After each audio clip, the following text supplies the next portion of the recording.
কোচবিহার জেলা police super Dyutiman ভট্টাচার্যের নির্দেশে তামাক বিরোধী দিবসকে সামনে রেখে কোচবিহার বাসস্ট্যান্ড এলাকায় একটি বিশেষ পুলিশি অভিযানের আয়োজন করা হয়।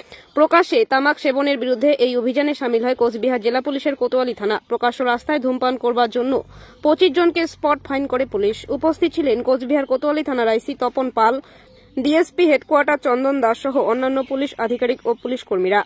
এদিনের এই বিশেষ অভিযান নিয়ে ডিএসপি হেডকোয়ার্টার চন্দন দাস কি বললেন শুনে নেব।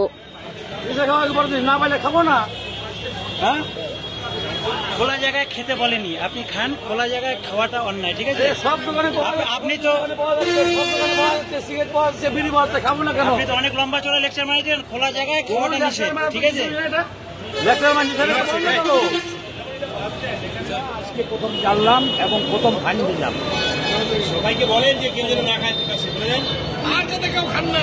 আমি 18 বছর বয়স থেকে বিড়ি সিগারেট খাই।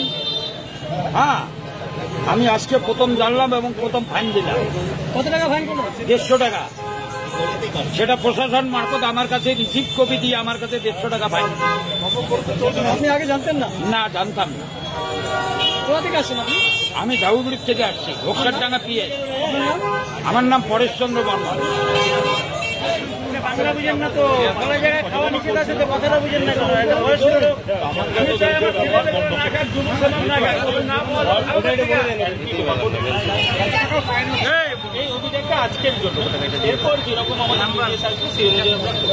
আজকে কতজনকে ফাইন করা হলো স্যার? আজকে আমরা এখনো পর্যন্ত প্রায় 25 জনকে ফাইন করেছি। এটার রেট আছে 200 টাকা। কিন্তু মানুষকে আমরা সচেতন করতে পারছি, এই জন্য ফাইনটা কমে 150 টাকা। স্যার, কোচবিহার শহরে কোথায় কোথায় অভিযান হলো আজকে? আজকে আমরা এখানে আমাদের গ্রামে আমরা করছি আমাদের এই অভিযানটা। পাশাপাশি মাননীয় এসপি সাহেবের নির্দেশে শহরের প্রধান শহরগুলোতে কোচবিহারের তুফানগঞ্জ, দিনহাটা,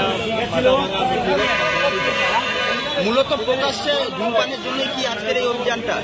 আমাদের মূল উদ্দেশ্য ফাইন নয়, আমাদের মূল উদ্দেশ্য হচ্ছে মানুষকে সচেতন করা যে ধূমপান বর্জন করুন। তামাক হচ্ছে ক্যান্সারের অন্যতম প্রধান কারণ।